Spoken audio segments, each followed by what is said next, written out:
Welcome to the Psychology Talk podcast. We are your hosts, Dr. Scott Hoye, clinical psychologist, and Kyle Miller, licensed counselor. Psychology Talk is a unique conversation about psychology around the globe. We speak with psychology experts to keep you informed about current issues and trends. We advocate toward reducing stigma and educate about mental health. While you're listening, please take a moment to give us a review and subscribe on Apple Podcasts, Spreaker, or your favorite streaming service. It helps us to continue providing you with quality programming. And now, enjoy the episode. Hello, everyone. Today, my guest is Melissa Doman. Melissa is an organizational psychologist, former clinical mental health therapist, and author who specializes in mental health at work. Melissa has presented and consulted for international, national, and local organizations and Fortune 500 companies across industries globally, including clients like Estée Lauder, Salesforce, Siemens, and Janssen. Melissa is the author of the book, Yes, You Can Talk About Mental Health at Work. Here's why and how to do it really well. Melissa is also a frequent guest on this podcast. This is her 200th appearance with us. Today, Melissa will be discussing leadership and mental health at work during these difficult and other difficult times. Welcome back. Thank you for having me. I always love our conversations. Well, this is like your 200th conversation, right? I know. I just can't get enough, Scott. I can't get enough. Here we go. Well, what can you tell us about this topic? You know, a lot of people tend to forget that leaders are fallible humans first. They are their job second. So when a lot of folks get frustrated that they're not, we'll say, accurately reflecting what is going on in the world at large at the workplace, this is not at all me saying to give them an excuse or a pass, but to remember they're fallible creatures who are figuring out their way just like the rest of us. So that's something important to remember. And the other thing to remember is that in addition to being connected to information 24/7, which we can do, but is not healthy, that there's so much happening so quickly and so much to respond to that the workplace is still figuring out what good looks like in terms of what do we bring in? What do we talk about? What do we try to not focus on? And it's so iterative that the workplace and the world of work just can't keep up with how quickly things are changing. Mm-hmm. But in the meantime, there's a lot of stressed out, pissed off people who want them to. So it's a lot, it's a smorgasbord of complications. Okay, well, what is a CEO or a leader in a company or someplace to do in these times? I think that one of the most powerful things they can do really is to humanize themselves and say that they are, impacted by certain events as well, and that they want to figure out the most constructive and helpful way to raise that topic through conversation in the company, even if they don't know how yet. And I think that by saying, I want to do this, I'm trying to figure out the best way to do this. I welcome your ideas and I ask for your patience because you are saying it's on your mind.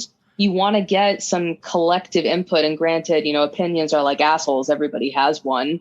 But, I think that by acknowledging, hey, it's on my radar. I want to bring this up. We're figuring out how to do that. I'd love to hear from you. Please give me some grace as I sort this out. Really, that is the thing to say first, even if you don't know which way to go. It's better than silence. And so I would love and have been seeing, more leadership teams and CEOs doing that, is you don't always have to have the answer, but you got to let people know you're thinking about it and that you want to do it in a helpful way, not just in a way that the market dictates that you should, or that the news dictates that you should. Mm-hmm. Okay. So what seems to be, are you in touch with any corporations right now? And what seems to be the main issues that people are having right now? Besides, we talked about COVID, right? That's a huge stressor. It's probably not going to go away anytime soon. It's going to be more, smoother sailing, hopefully, with that. But what do you think is going on in the news right now?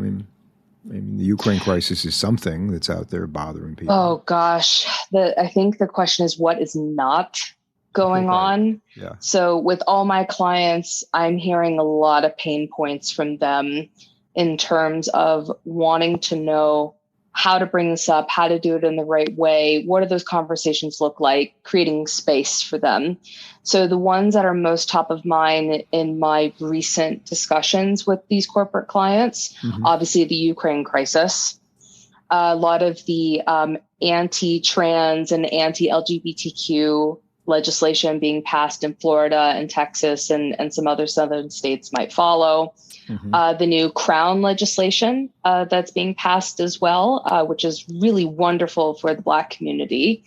A lot of folks who are returning to the office who are concerned about racially motivated hate crimes, particularly towards the Asian community and also Black and Brown communities.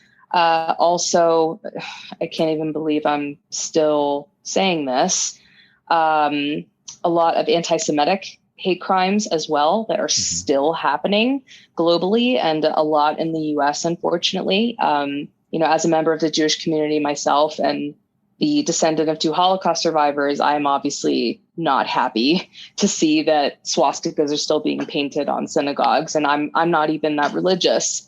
It's just all kinds of screwed up. It's just hate. Yeah. It's hate. Yeah. Also, there's still a lot of division, obviously, about the pandemic, and that is not new information, so we can kind of gloss over that here.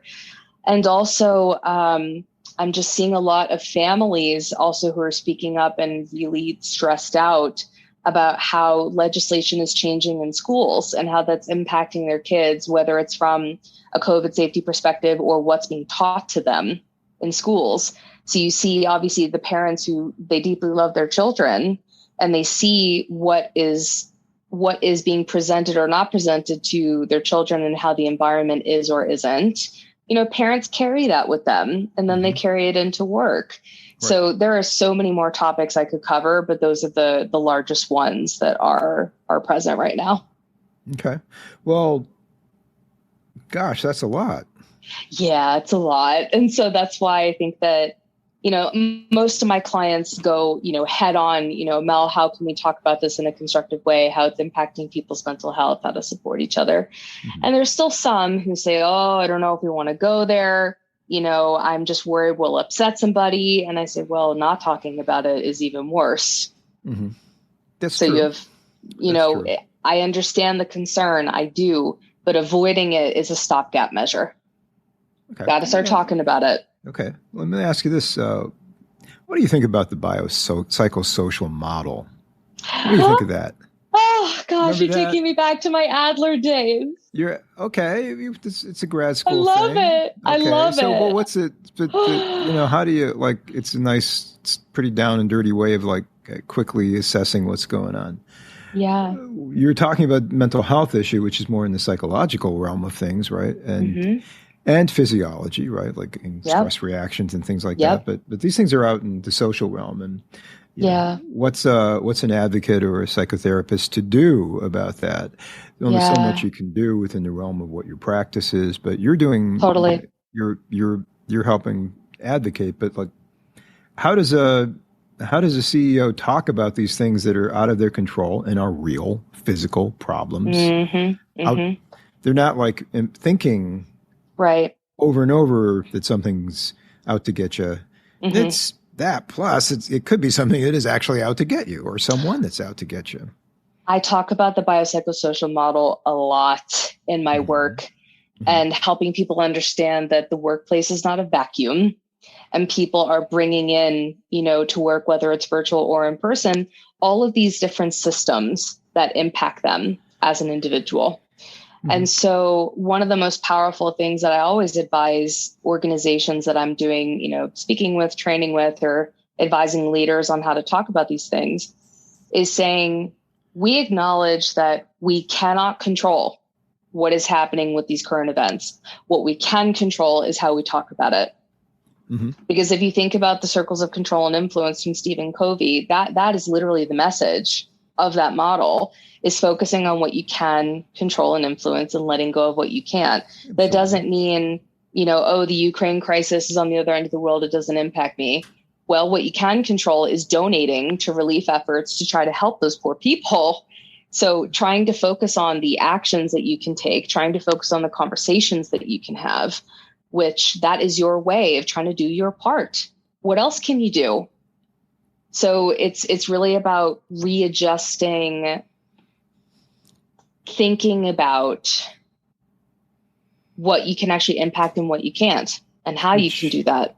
Which for somebody with PTSD or heavy duty anxiety or even depression, those are things that would be an intervention you would do individually, or you could do it systemically. Yeah. Like at work. Yeah. Concrete. There is so much ambiguity and uncertainty and volatility. I'm sure you've heard the term VUCA world, volatile, uncertain. I can't remember what the C stands for, and A is ambiguous. So a VUCA world. That okay. It's a org psych term. So it is just so incredibly true. And so especially when I'm doing work with companies, and I talked about this in the book where I said, I truly believe in my heart of hearts that people still doing, mental health awareness, just general programming, they're trying to do something benevolent. But if you're not giving people concrete tools and skill sets to use, in addition to that awareness education, you are wasting their damn time, because that is what everybody needs right now, is something concrete and easy to understand and practical and pragmatic.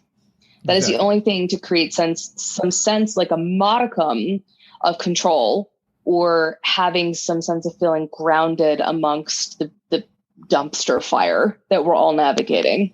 Yeah, I went to my internet brain: volatility, uncertainty, complexity, ambiguity. Yeah, complexity. That's it. Complexity. I like to frame this. It's a Devo world. Tell me. It's a Devo world.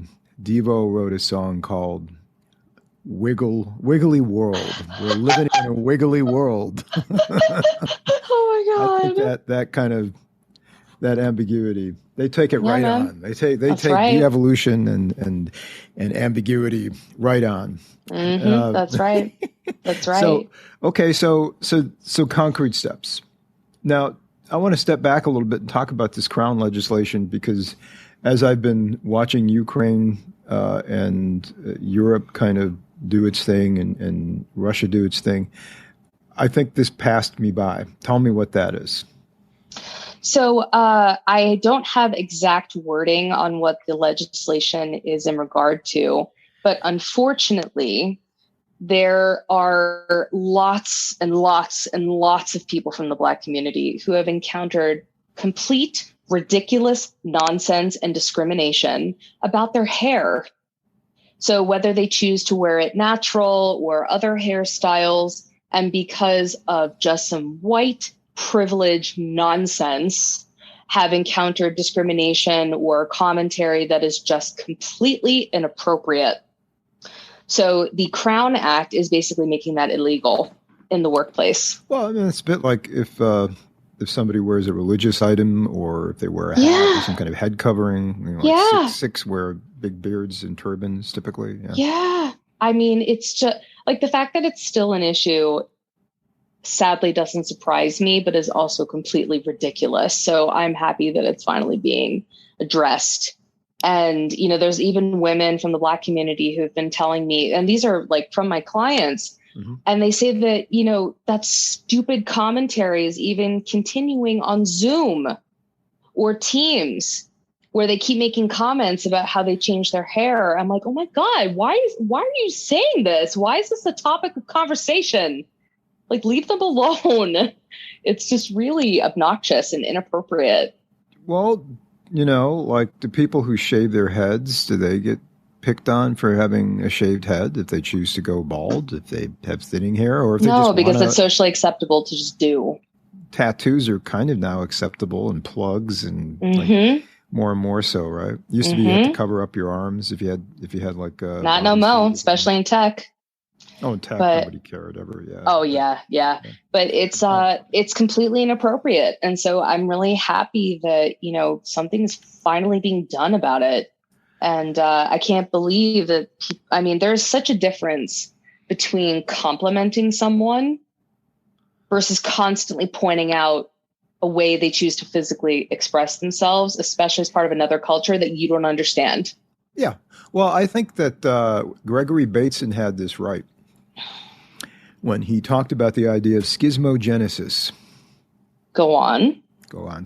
I will. I like going on about this idea. I think it's inherent in humans' thinking patterns and their communication and thinking patterns is that they look for differences in other groups.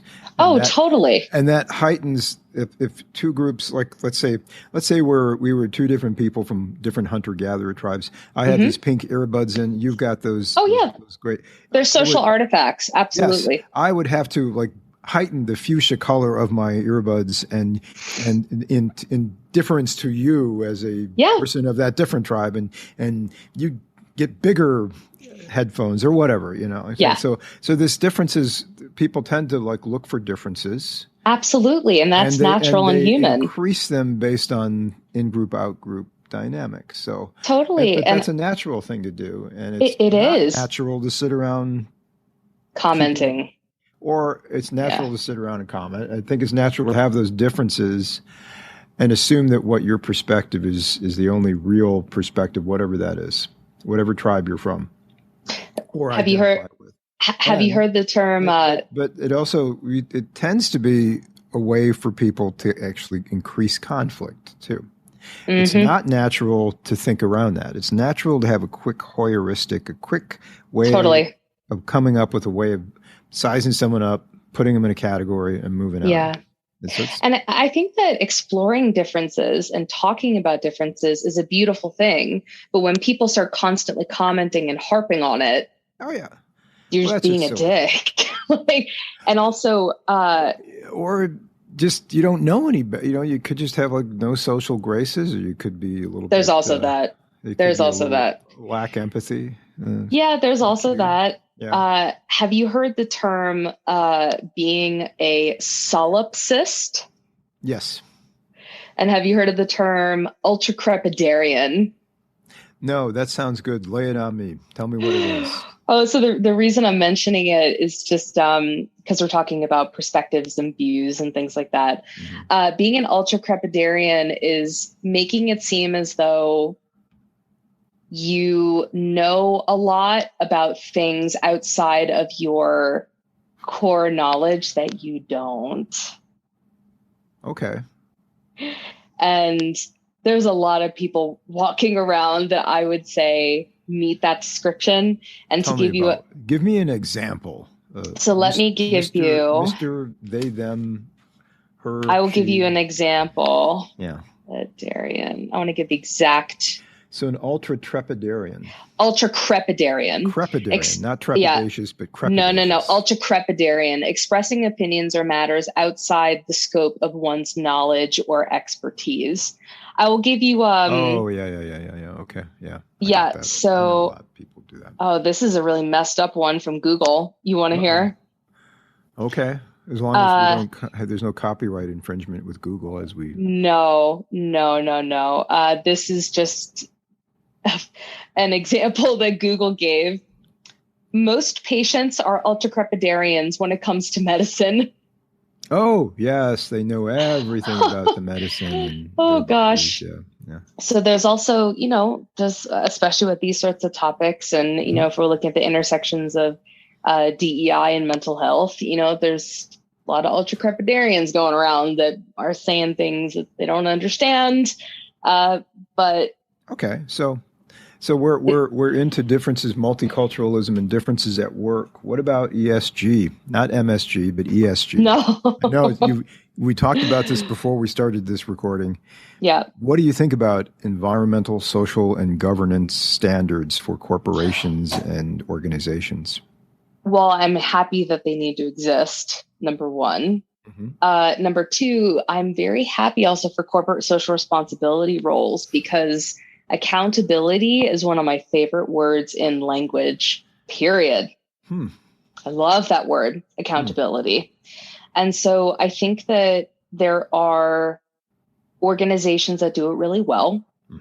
There are organizations that do it because the market dictates that they should and need to. And they have like kind of a veil that they're doing it, but it's not like actually doing anything. Right. I think there's still a lot of progress that needs to be made, especially because in terms of what good looks like, I still think that the world of work is figuring that out. And there's not like a one standard measure for each area. So I think that it also feels very industry dependent as well. And I think that it needs to be standardized is the wrong word. What is the word I'm trying to say? Maybe it needs to be internalized, so it's ethics and morals rather than something you're slapping the wrist of the shareholder class with.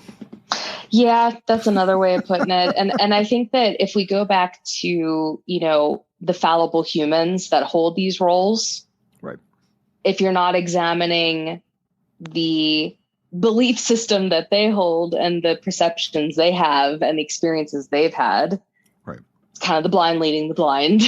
So there's a lot to unpack there, not just of what is right to do in terms of actions and behaviors, but the belief system fueling those roles. Yeah, absolutely. Yeah. Yeah. Which I actually do a ton of in my work. I don't just go in there and say, here's how to talk about mental health. 75% of the work before that is tell me what you think about this topic. What are the experiences you've had? What's the background you come from that influence these perceptions? There's so much back end work to do before you teach the skill set, because if you give the skill set to somebody who thinks about it the wrong way, you are screwed. Well, it's kind of like what's the psychological gesture, as Michael Chekhov might say, the actor and thespian, right? What's the inner gesture behind doing this? Why are you doing this? Are you doing this just because it's cool, or just because you have to? Exactly. Is it a fad, as they used to call things, or a trend, or is it something that's real? I think that it probably has a huge impact on globalization, and it's probably why a lot of companies are pulling out of Russia right now, because they're trying to take a look at, rather than just let their shareholders dictate where they could gobble up resources, or ethically they just don't want to stay, and I respect that. Or other things, right? Like how do they, so that's exciting and good news. And what? We people who are advocates or mental health advocates or workplace mental health advocates or therapists, we always kind of look at the negatives, but what's the positive? What are some positive things going on coming out of having leadership deal with these big global issues? I love that you asked that question, because the ways that I see leaders kind of taking the proverbial mask off and showing all their rough edges and humanizing themselves as people beyond leaders and actually participating in these conversations as opposed to just telling others that they need to. I never would have seen leaders do that back when I was in corporate America. Never. So the fact that we are seeing these changes is really hopeful. It makes me feel hope, because to say that every leader in every business in every industry is going to do that is a bold-faced lie. However, what will happen is that these sorts of conversations will become so frequent across companies and industries that the companies that don't and the leaders that don't will be the odd ones out. That's what's going to happen down the line. So I think the bottom line was what was driving so much with corporations and companies, in many of them, not all of them, of course, but many of them, from the 50s all the way up until recently. And I think that there used to be some kind of fealty to the people working within the company. But there's no company loyalty is a two-way street, right? That's right. Yeah. That's right. And a lot of people now, and this is not just a millennial or Gen Z thing, which a lot of folks, people love to like shit on different generations. And that is not what this is about. That we're at a point now in the world of work that if your company very clearly doesn't care about just you even a little bit as a person, people will vote with their feet. I have to use a word right now. I'm going to be ultra crepidatious and say millennials and Gen Z. What's going on? That's your new SAT word for the day. Yeah, I'm gonna. Yeah. And people, they love to blame it on the younger generations. Of course I'm like, they or this could be an everybody on the thing. older generation, right? I mean, you've heard okay boomer. I've heard okay oh my gosh. boomer and okay Zoomer. Snowflake, right? Yeah, okay snowflake, whatever. So what's happening now is the world of work is shifting.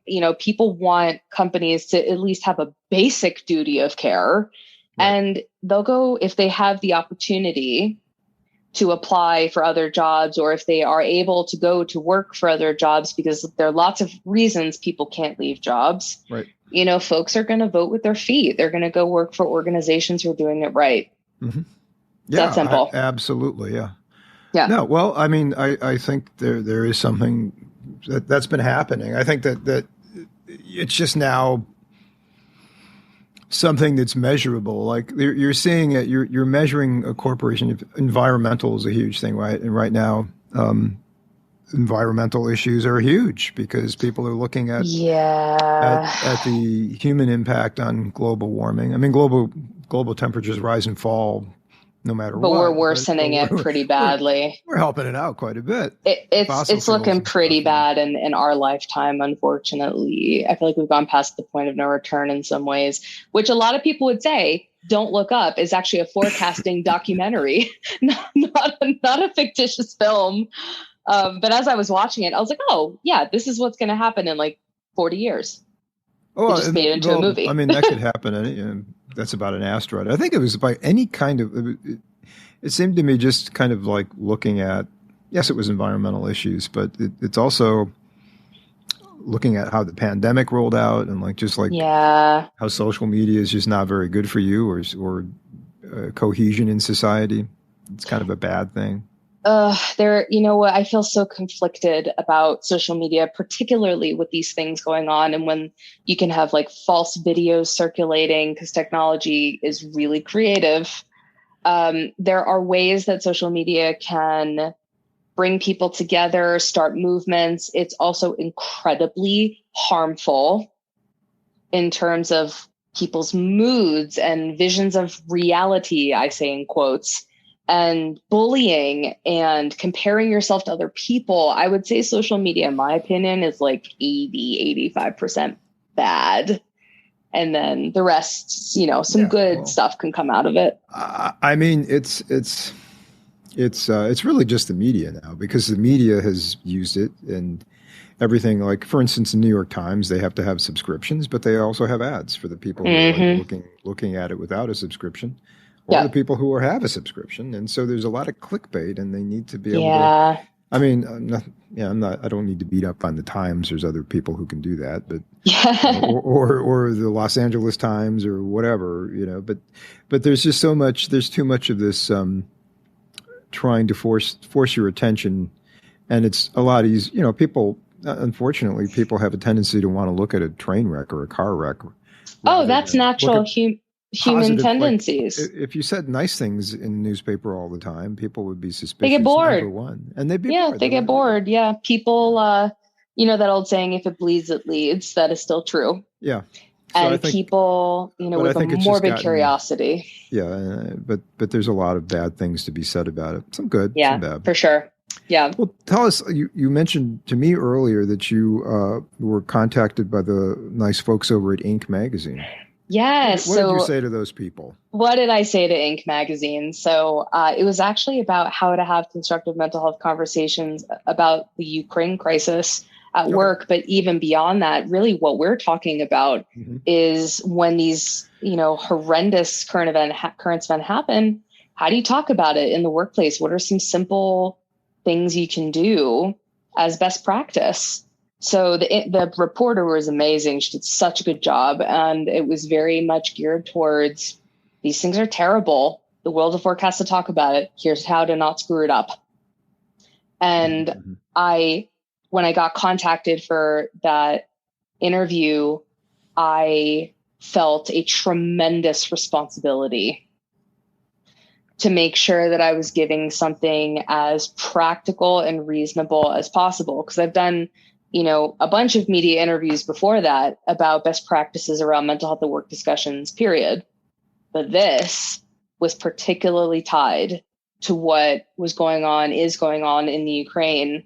And I wanted to be sure that I could give really just my best guidance, because the stakes are incredibly high. And I want to give something useful to address that. Okay. Awesome. Well, we talked a little bit about concrete things. What do you think can be done by any other concrete measures that, say, leadership can do to help?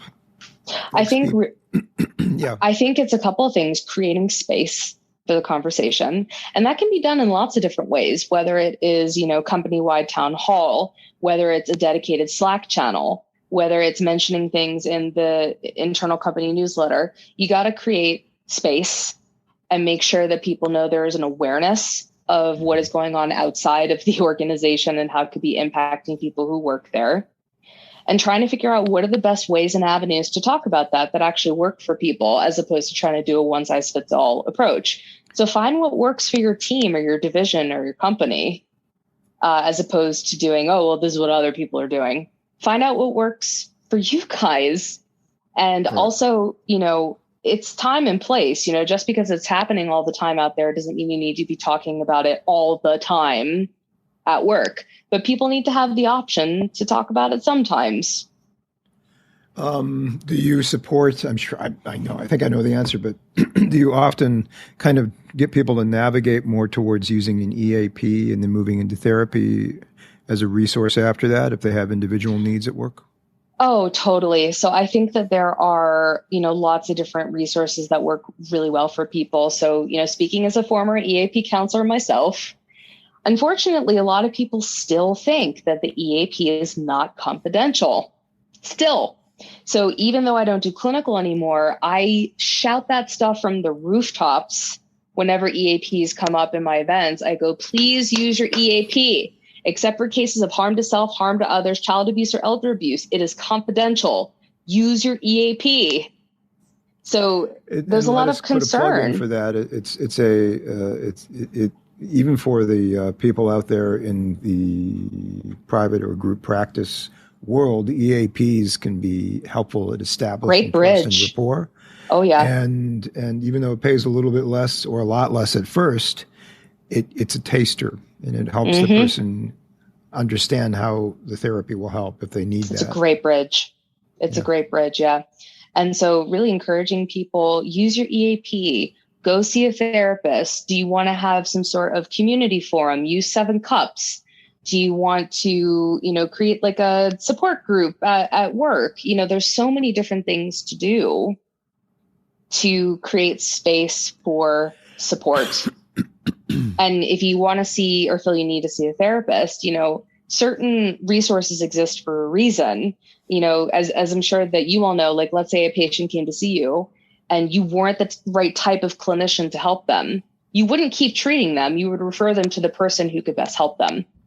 That's the ethical thing to do.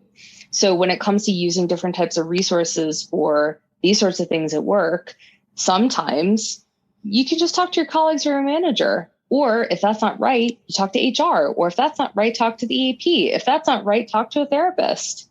You want to talk to the right resources or people that are literally designed to best help you. Yeah. Okay. Yeah. Well, any other thoughts on this subject matter, this fascinating subject matter? This is not a trend or a fad. It is going to be here permanently. And I would just really advise anybody listening to this to understand that what we are doing is developing conversational literacy in the workplace. This is not just a wellness thing or a DEI thing or accessibility thing. This is a conversational literacy thing, period, and changing how we think about these conversations. And as much as I would love to say that I wanted to be in every single company across the planet, That's not realistic.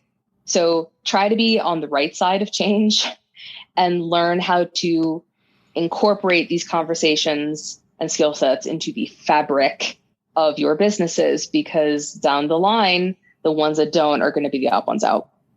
Awesome. Okay. Well, on that note, let us leave our ultra crepidarious thoughts here. Melissa Doman, where can people get a hold of you?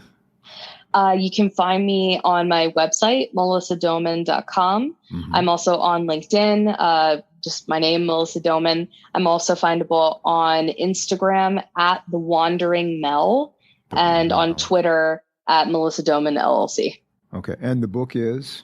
The book is Yes, You Can Talk About Mental Health at Work. Here's Why and How to Do It Really Well, available across all major retailers online and some brick and mortar stores. Awesome. Cool. Well, thank you once again. So we'll be back for 10,020. Yes. Right. That I can't wait. I can't wait. Okay, cool. All right. We'll see you then. Take care. Thank you.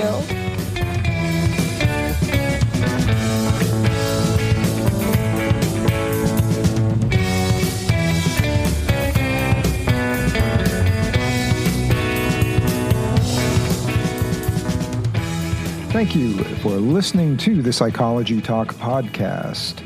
Did you know you can find us on the web all over the place?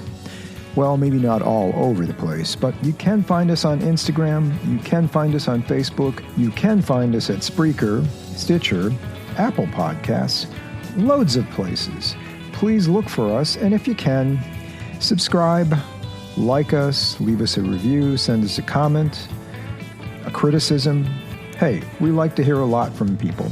Go ahead, talk to us. That's why we're here. By the way, this is just a reminder to let you know that all of the material here is for entertainment and informative purposes only. If you do need a therapist or a mental health professional, please seek one out. Music is provided by the band Serenati.